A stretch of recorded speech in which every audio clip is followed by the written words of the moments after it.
name is Scott Frank, and I'm an audiologist in Salem, Oregon, and we're here once again with Mr. Michael Black, who is our product tester, and he's here to tell us today about his experience with the new Resound 1 product, which actually came out last September 2020. He's been wearing it for the last few weeks, and he's going to go ahead and tell us about his experience. So, Michael, in general, when it comes to overall volume and sound quality, how have the Resound instruments been for you? It's been excellent. Nice and clear, bright, real sharp. I've tried some of the other programs, but the all around handles most of the hearing situations that I need, and so it's really, really clear. Okay, so what you're saying is that even though you have some manual programs for difficult listening situations, the automatic program actually works just fine without you having to resort to the use of those programs. It sure does. Okay, all right. And so for again, we're still in the season of COVID, and so you haven't necessarily had a chance to get out into difficult listening situations. But have there been any situations involving background noise that you've been able to try them?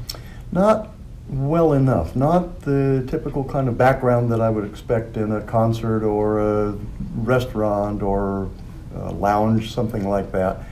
A couple of family events where there were 7 of us, some training events where we were both indoors and outdoors, and so I would listen, discern what kind of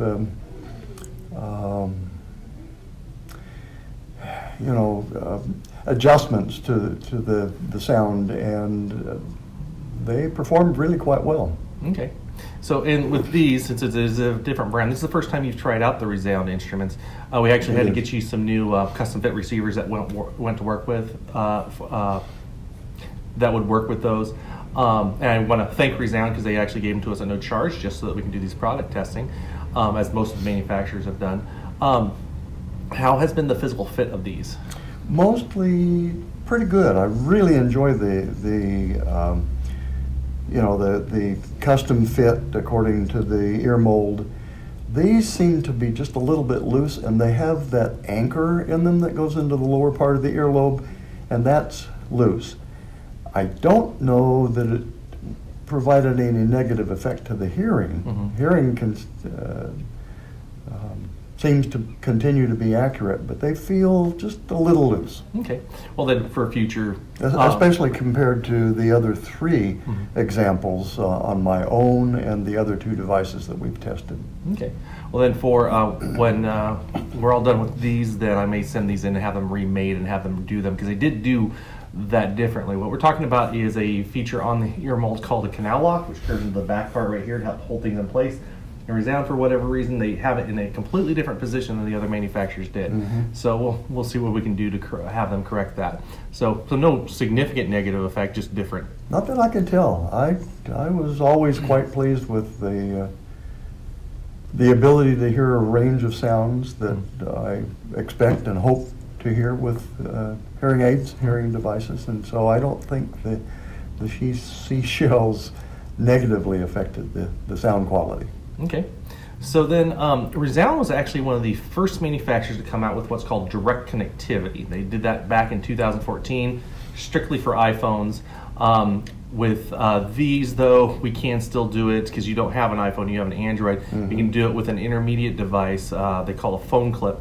And with that, how have cell phone calls first? I really enjoyed using that device. The cell phone reception for me was crystal clear, and when I would talk to a variety of other people in a variety of settings, whether it was in my office, in my vehicle, they all said that they could hear me just fine. A couple of times I tested it by recording to my wife's phone and our answering machine at home, and the sound was consistent and clear. Okay. How about streaming music or audiobooks or anything along those lines? Because that's another thing you can do is you can listen to stuff that's downloaded to your phone. How did that go? Very pleasant. Really enjoy the quality of, not only the quality of the sound, but the stereo separation is really impressive. And I also use it with the TV connector.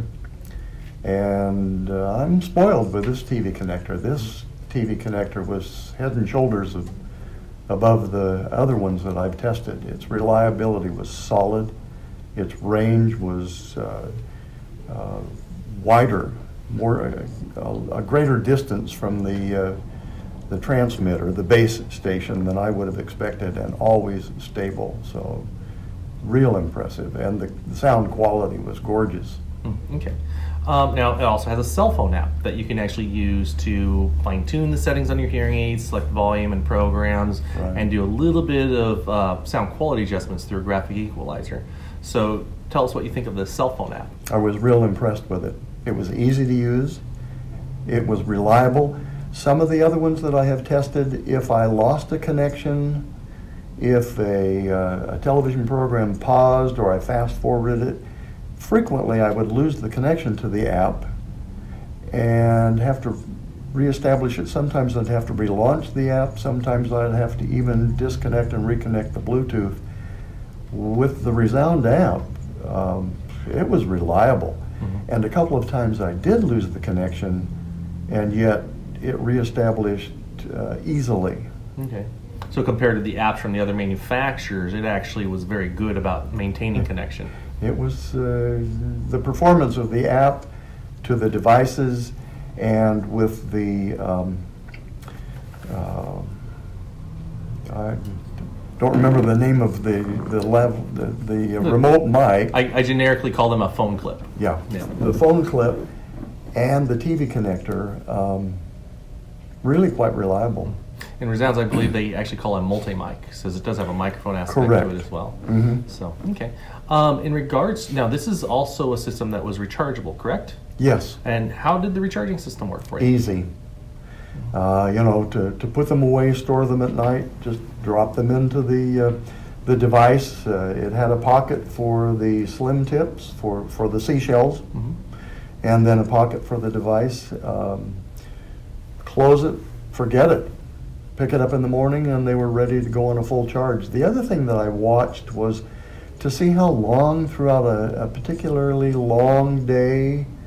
I had one training session where we were in McMinnville at 6 a.m. and we went until 9 o'clock, and then I got home around 11, and I still had plenty of charge left. Okay. Never got into a situation where I noticed with the app, it would tell me what the battery life was, chargeable life. I didn't ever notice that they drained even on a long day. Okay. So now we've covered most of the bases that I can think of, at least. Is there anything else that you noted about these that you liked or disliked about them? I can't think of anything that we haven't already covered. There's one issue that you and I talked about, and I think it's just an adjustment issue. With this, depending on the high frequency sound, water running particularly is the one where I get the experience most frequently. I will hear this crackling sort of sound in the right ear only, and I think between the two of us we could work that out as either an adjustment in the programming or possibly the seashell. Yeah, and you have a symmetrical or fairly symmetrical loss. Both ears are about the same, so it's kind of weird that it show up on the one side or the other side.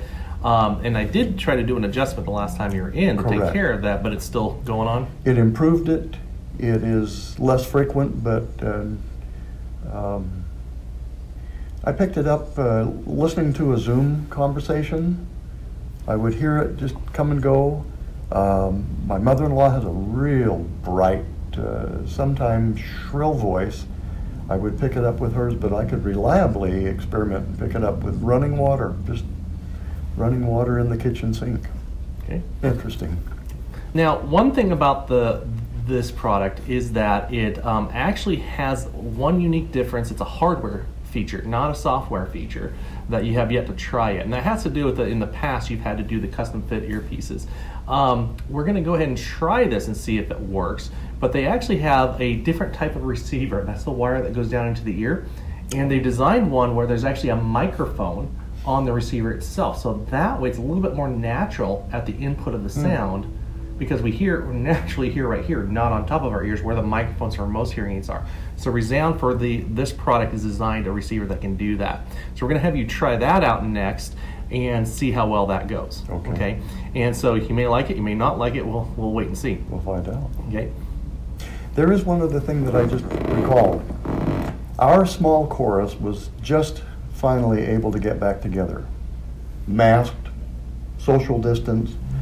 There were 11 of us in a large circle, and we're wearing the mask, and we're preparing to go into a hospice center where they will ask us to also wear the face shield.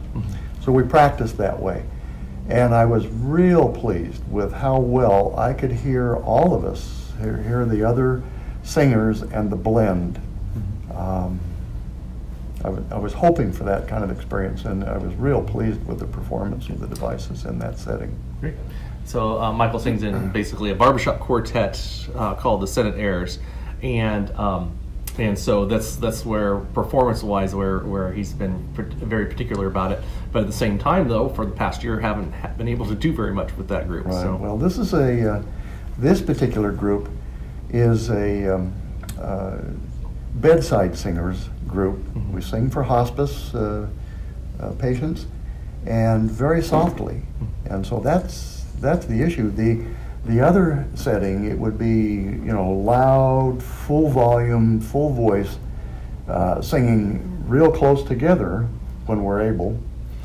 But this, we were singing real soft.